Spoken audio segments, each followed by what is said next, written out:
Olá, sejam todos bem-vindos a mais uma aula online. Aproveitem, bons estudos.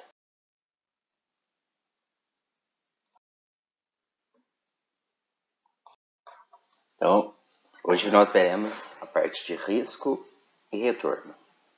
Lembrando que o risco e retorno são amigos, né? Vamos dizer assim, quanto maior o risco, maior retorno. Quanto menor o risco, menor vai ser o retorno.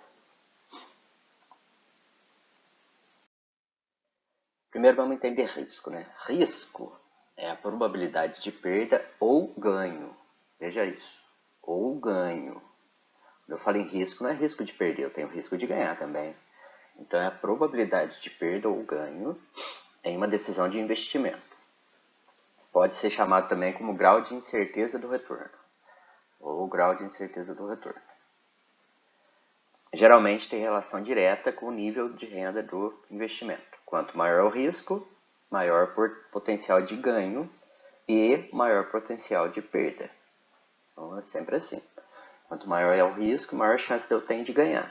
Mas também a maior chance eu tenho de perder. Então imaginem um exemplo. Em uma situação de risco, espera-se vários resultados possíveis com probabilidades determinadas. Com probabilidades desconhecidas em eventos dicotônicos, ou seja, é bom ou ruim, sucesso ou fracasso, tem-se o maior grau de incerteza, ou seja, de 50%. Quando você joga uma moeda para cima, a moeda é um exemplo de evento dicotômico. Ela é cara ou coroa. Então ela é cara, imagina a moeda, ou coroa. Então a chance de ganhar, de cair cara ou cair por coroa, se eu tenho dois eventos, então eu quero 1 sobre 2, que é 0,5, 50%. Então tem 50% de chance de dar cara e 50% de chance de dar coroa. Então os exemplos aí, risco de queda na taxa de juros, risco de recusa do produto pelo consumidor, risco de investir em uma aplicação financeira, são alguns exemplos. As fontes de risco. Tem o risco do negócio, que é a incapacidade de eu cobrir os custos internos, os custos operacionais. Tem o risco financeiro, que é a incapacidade de cobrir obrigações financeiras, de pagar minhas dívidas. Risco de taxa de juros, quando ocorre elevação nas taxas. Risco de liquidez, quando há a dificuldade de liquidar um investimento. Risco de mercado, que é a lei da oferta e procura. Quanto maior a oferta, menor vai ser o preço, né? Quanto maior a procura, maior vai ser o preço. Então, isso é a lei da oferta e procura.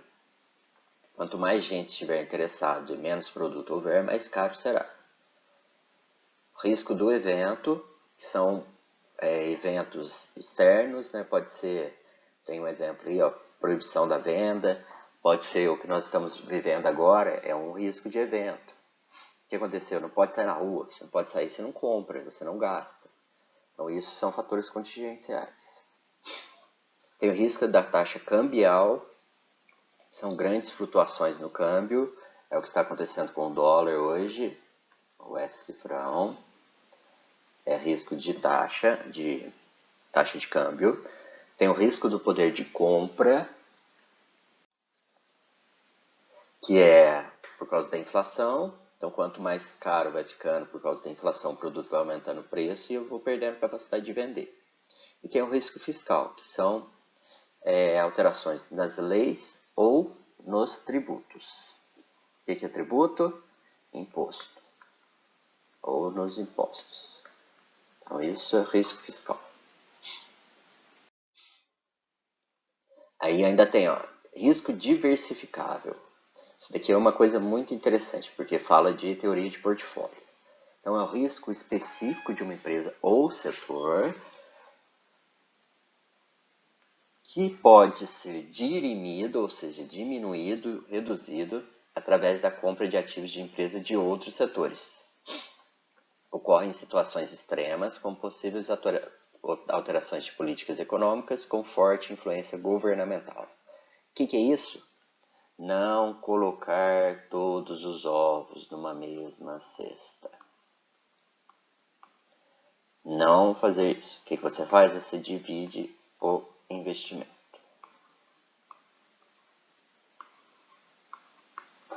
E assim você diminui o risco. Isso chama-se carteira ou portfólio.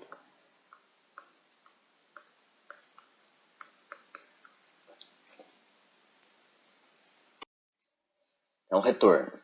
Retorno é o ganho ou perda. Veja, retorno também pode ser perda ou ter um retorno negativo, obtido sobre um investimento em dado período. Então, o resultado esperado deve ser igual ou superior ao retorno. O retorno pode ser mensurado pelo EBITDA, que é uma medida que aqui é Earned Before Interest, Tax, Depreciation and Amortization. O que significa isso? São os ganhos antes do imposto de renda e dos descontos de depreciação acumulada. Que isso é chamado na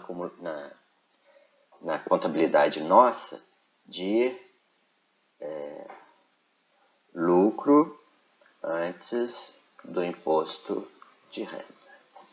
LIR. Então, é um indicador financeiro que mostra se os ativos estão gerando dinheiro, gerando caixa.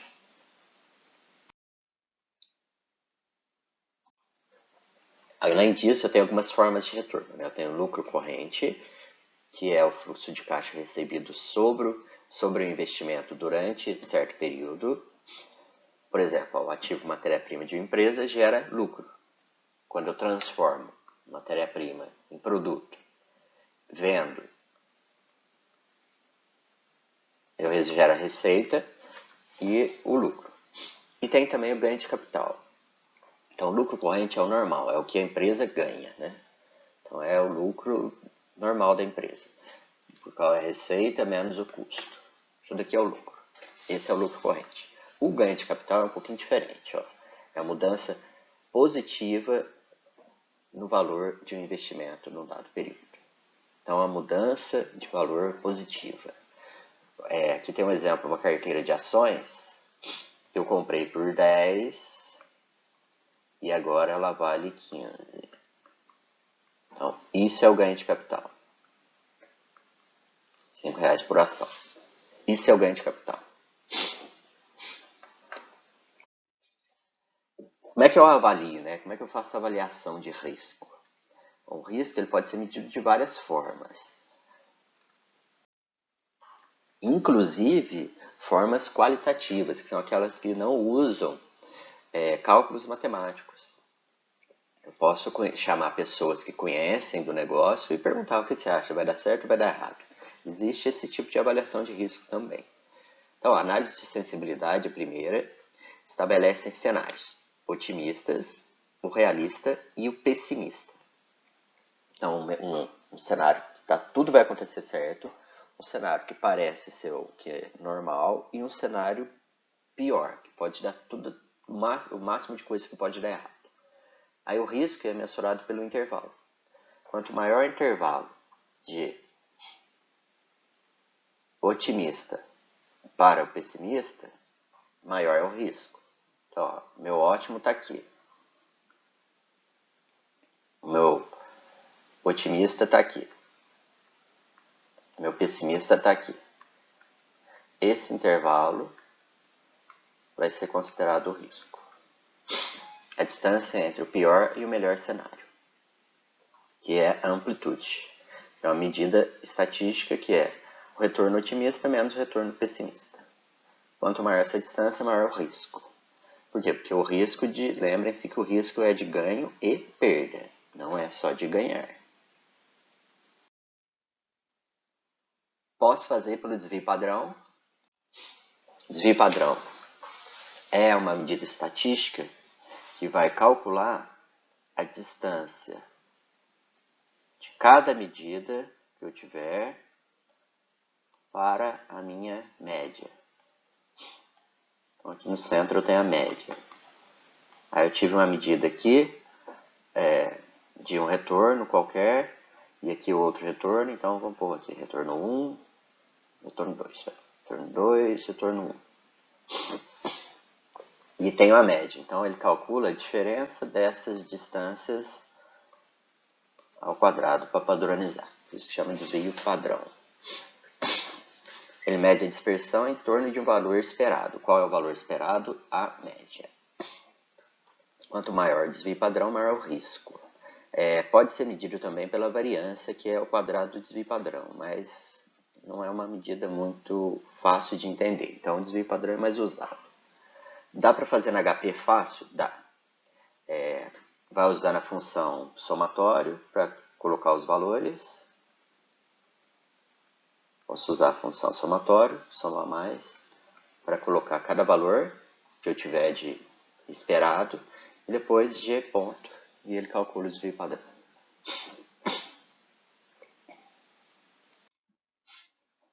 Posso fazer pelo coeficiente de variação, que é uma medida do desvio padrão dividido pela média, CV S sobre X barra, vezes 100, para me dar o valor percentual. Então o coeficiente de variação é bem parecido.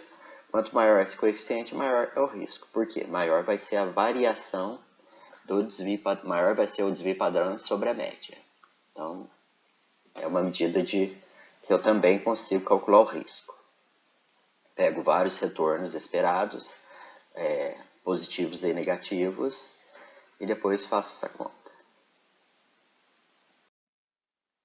Posso fazer pelo coeficiente de correlação. O coeficiente de correlação, ele mede o quanto as variáveis andam juntos ou separados. Quer ver um exemplo? Preço do óleo diesel e da gasolina. Todos dois são derivados do petróleo. Então, teoricamente, se sobe o preço do óleo diesel, né? Subiu o preço do diesel. Eu imagino que vai subir também o preço da gasolina. Por quê? Porque os dois são feitos de petróleo. Então, eles têm uma correlação positiva, forte. Agora, se eu pensar no preço do diesel e... Não, vou pegar outra coisa para ficar mais fácil de entender. O preço do... Vamos aumentar aqui, fazer assim. Temperatura ambiente.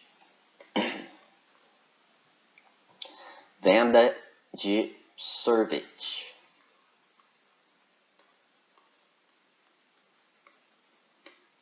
Quanto maior a temperatura, mais eu vendo sorvete. E o que pode ser o contrário?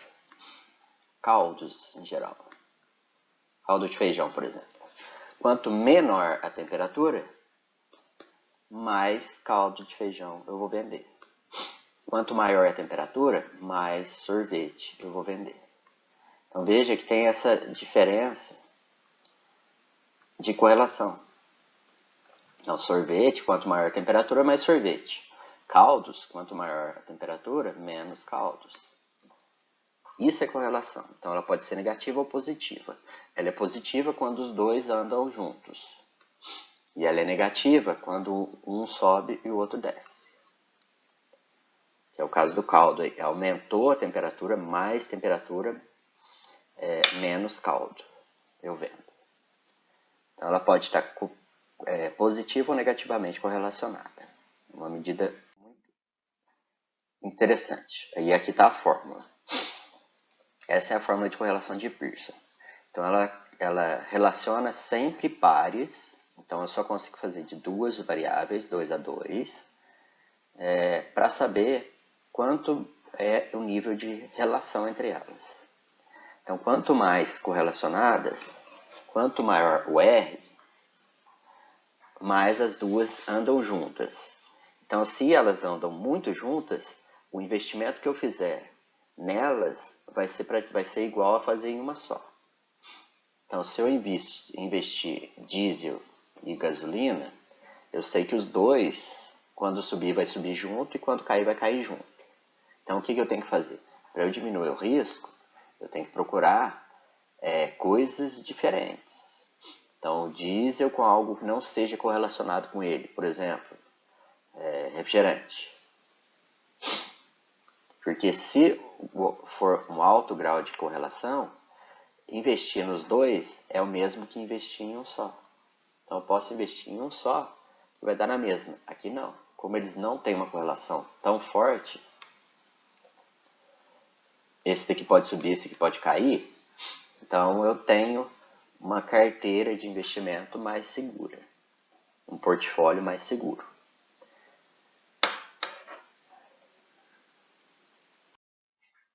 Então, ó, como é que funciona o coeficiente de correlação? Ele vai de 0, ou seja, não tem correlação, a uma correlação fraca, moderada e forte. Se eu tiver com nível de correlação 1 ou menos 1, quer dizer que eles são fortemente correlacionados. Eu aceito correlação a partir de 0,7, positivo ou negativo. Então, nesse nível, eu digo que há correlação. A partir de 0,7. Se vocês quiserem aprender e calcular no Excel, coloca uma série de dados e coloca assim, ó, igual core, que ele já vai mostrar lá a correlação. E põe as variáveis, ou seja, os valores. A coluna, se tiver os valores. E ele já vai calcular a correlação. Tem que ser duas, viu? Duas variáveis. Então, duas colunas diferentes.